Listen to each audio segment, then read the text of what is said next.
Bonjour à toutes et à tous et bienvenue sur Télé Djibouti pour suivre cette édition de la mi-journée.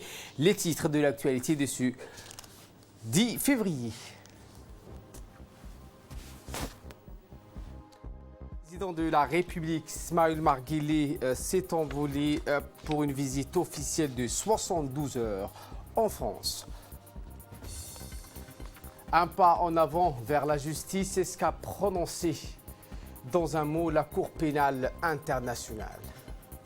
Voilà pour le sommaire. Merci si vous nous rejoignez sur Télé Djibouti et nous entamons avec le départ du président de la République, Ismaël Omar Guelleh. Le chef de l'État a quitté le pays ce mercredi à destination de la ville de Paris, la capitale française, où à l'invitation de son homologue Emmanuel Macron, il effectuera une visite officielle de 72 heures. Placé sous le signe du renforcement des relations d'amitié et de coopération entre les deux pays et les deux peuples, cette visite officielle du président djiboutien en France sera composée de plusieurs étapes. La réunion au sommet prévue entre les deux chefs d'État constituera indéniablement le temps fort de cette visite du président de la République. Cette audience déclinera des orientations principe au renforcement des liens déjà privilégiés et étendus à tous les secteurs de développement entre les deux nations. Elle disposera également à l'imagination de procédés efficients de nature à générer des résultats rapides dans les conventions d'intention précédemment révélées par les deux pays et relatives à la réalisation d'un plus grand engagement des opérateurs français dans le développement djiboutien.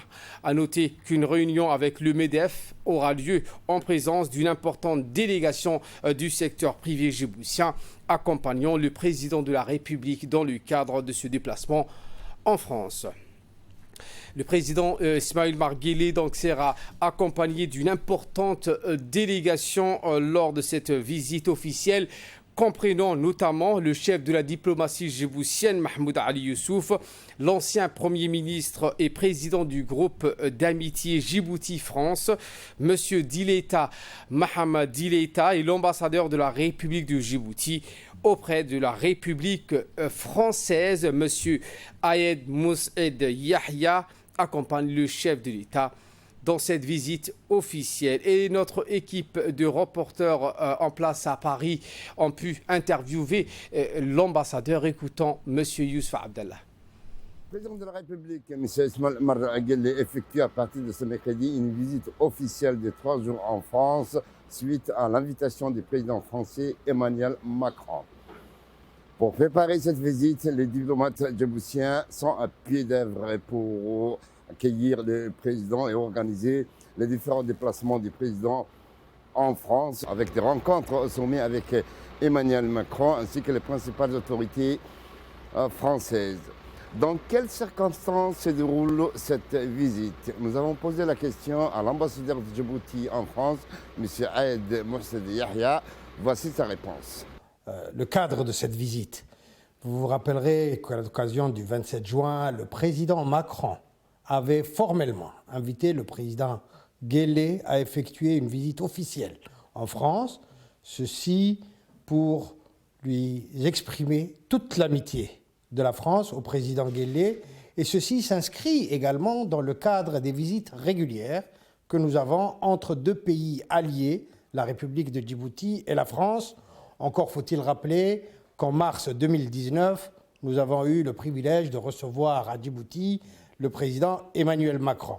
C'est donc dans ce cadre que le président de la République a été invité à Paris en des moments difficiles pour la France en situation de Covid, mais le président français a tenu à ce que son ami, le président Ismaël Omar Guelleh, vienne à Paris malgré des situations difficiles de Covid, et il est accueilli en visite officielle.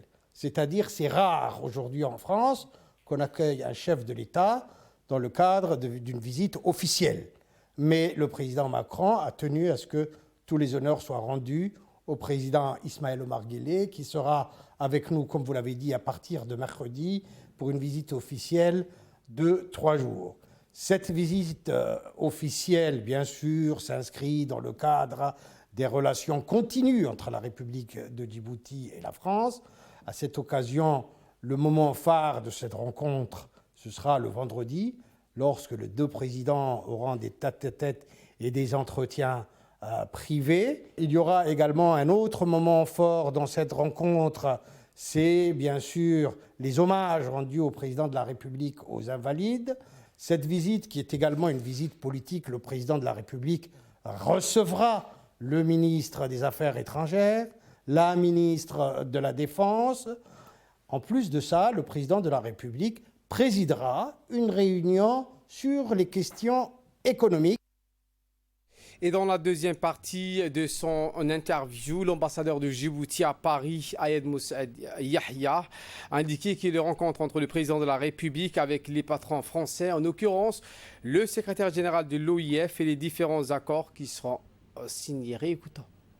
Rencontre entre la partie djiboutienne, qui est composée d'un certain nombre d'hommes d'affaires, et la partie française au MEDEF par le patronat français.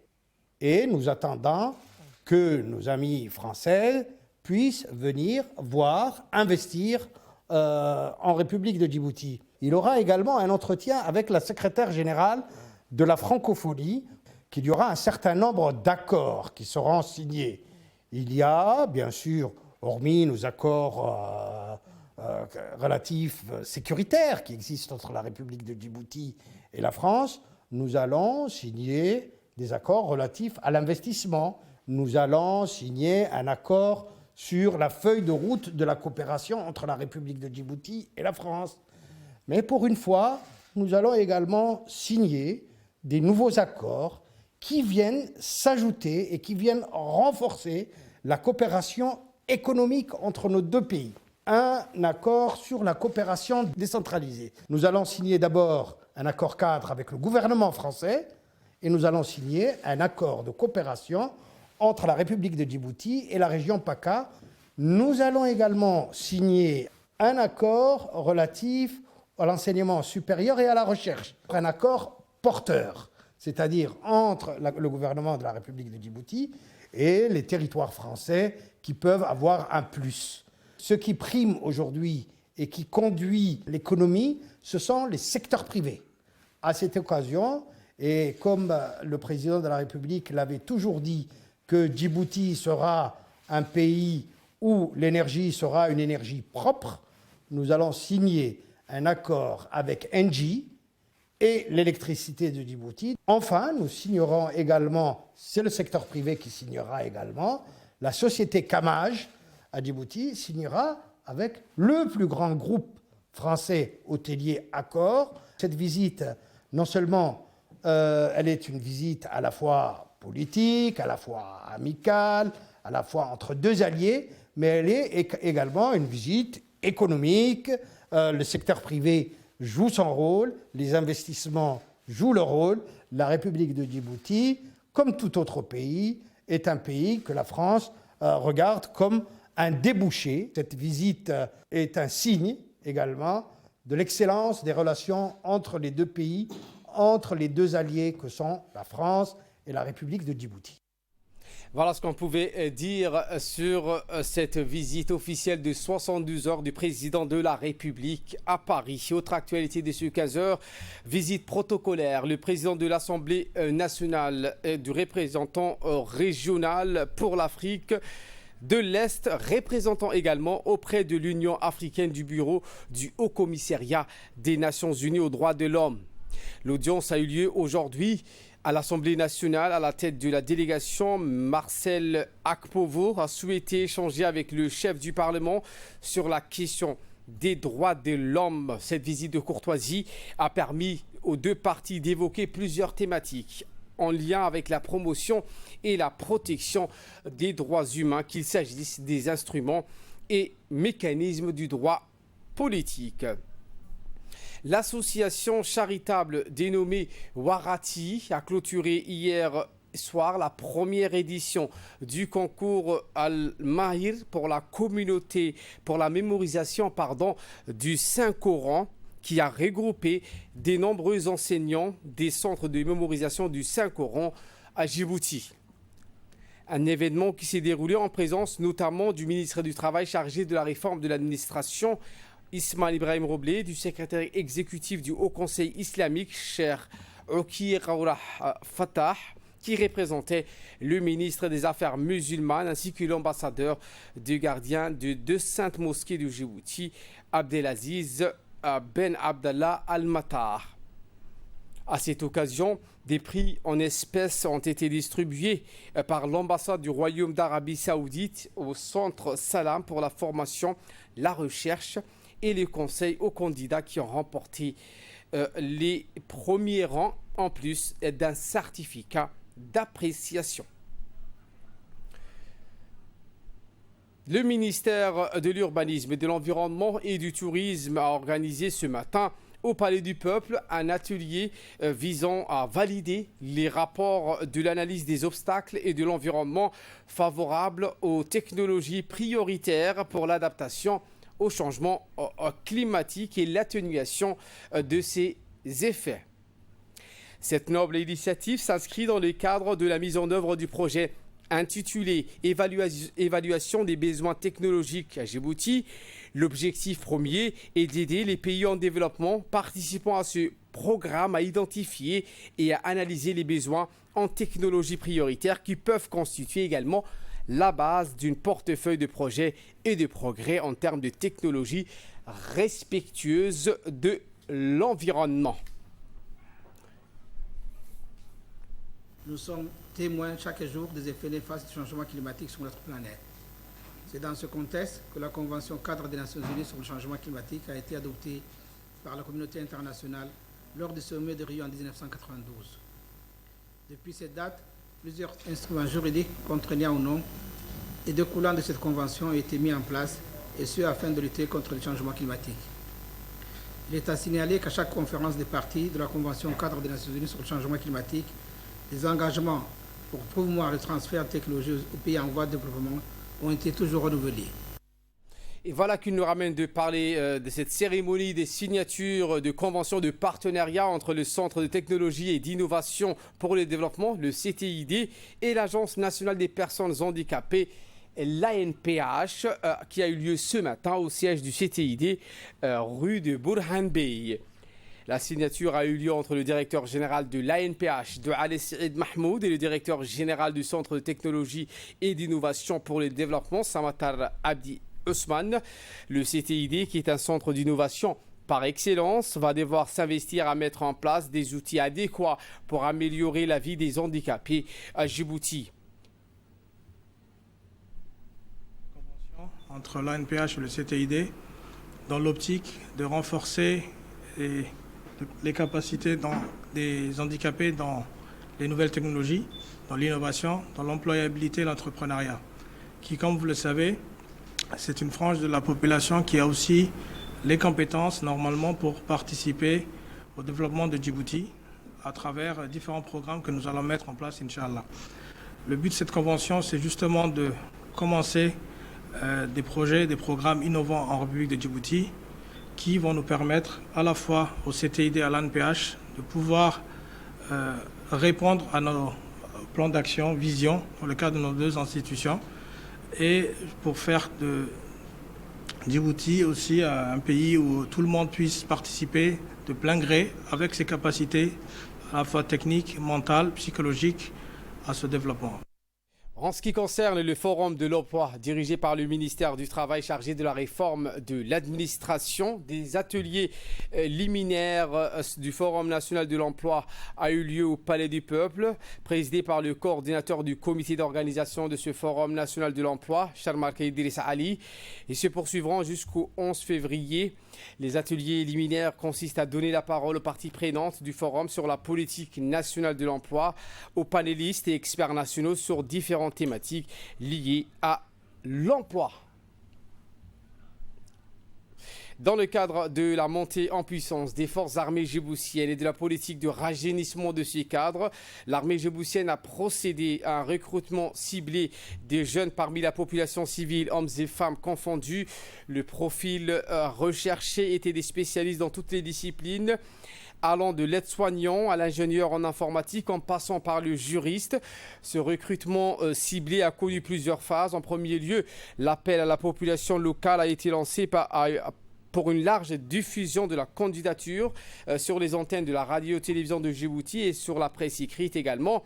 Suite au dépôt des dossiers de candidature, aujourd'hui, la dernière phase consiste à acheminer les sélectionnés dans les différents centres de formation des forces armées djiboutiennes pour les former au noble métier de soldat. C'est dans cet état d'esprit que les jeunes candidats ont été rassemblés tôt ce matin à l'entrée sud du centre d'instruction technique et tactique d'Ambouli, après l'appel de l'identification à la personne sur la présentation de sa carte d'identité nationale. Ces jeunes ont été regroupés par groupe de 20 pour percevoir la tenue et le pactage complet du soldat. Après un petit déjeuner copieux, les recrues en uniforme ont embarqué dans les camions militaires de transport de troupes pour les acheminer vers les différents centres de formation des forces armées djiboutiennes tout au long de ce processus de recrutement afin de lutter contre la pandémie du Covid-19. Les gestes barrières ont été respectés, à savoir la distanciation et le port obligatoire des masques. Le 4 février dernier, une société de la place a déposé plainte contre X à la brigade du PK12 Nord pour les défaits de vol aggravés qui ont été commis dans un entrepôt leur appartenant. Dès la réception de la plainte, les enquêteurs de cette brigade ont sollicité le concours de leurs collègues techniciens en identification criminelle qui ont passé la scène au peigne fin. Les constatations techniques effectuées ainsi que leurs exploitations ont permis de recueillir les traces laissées par les auteurs des faits, permettant ainsi aux enquêteurs de les identifier formellement. Les perquisitions effectuées permettent la saisie de 4 panneaux solaires, 7 écrans d'ordinateur, un casque audio et d'autres matériels. Dans son audition, l'auteur principal a déclaré avoir commis son forfait à plusieurs reprises pour ne pas éveiller les soupçons. À l'issue de leur garde à vue, les 2 mis en cause ont été déférés devant le procureur de la République en vue de répondre de leurs actes. Et nous clôturons cette édition avec la disparition de Feu Hadjia Ega Negeye Goudadé. La défunte était la sœur du colonel Omar Bouh Goudadé et le président du conseil régional d'Arta, Elmi Bouh Goudadé. Elle est également la grand-mère de notre collègue Sahal Hussein Darar. Que le Tout-Puissant l'accueille dans son paradis. L'ensemble de la radio-télévision s'associe à la douleur de la famille. Et de là, nous passons aux nouvelles du monde. Je vous le disais en titre, un pas en avant vers la justice. Un expert des droits humains des Nations Unies a déclaré hier que la décision de la Cour pénale internationale, selon laquelle est compétente pour juger les crimes de guerre dans les territoires palestiniens occupés, y compris les crimes de guerre potentiels, constitue une avancée majeure pour mettre fin à l'impunité et garantir la justice. Le 5 février 2021, la Chambre préliminaire de la CPI a décidé à la majorité que la compétence territoriale de la Cour dans la situation en Palestine, un État en partie au statut de Rome de la CPI, s'étend au territoire occupé par Israël depuis 1967, à savoir Gaza et la Cisjordanie, y compris Jérusalem-Est. Selon l'expert, les allégations de crimes graves pourraient faire l'objet d'une enquête par la procureure de la CPI, comprenant les actions d'Israël pendant la guerre de 2014 contre Gaza, le meurtre et les blessures des milliers de manifestants, en grande partie non armés, pendant la grande marche du retour en 2018-2019. Voilà pour l'essentiel de ce 15h. Merci à vous de nous avoir suivis et très bon suivi des programmes sur Télé Djibouti.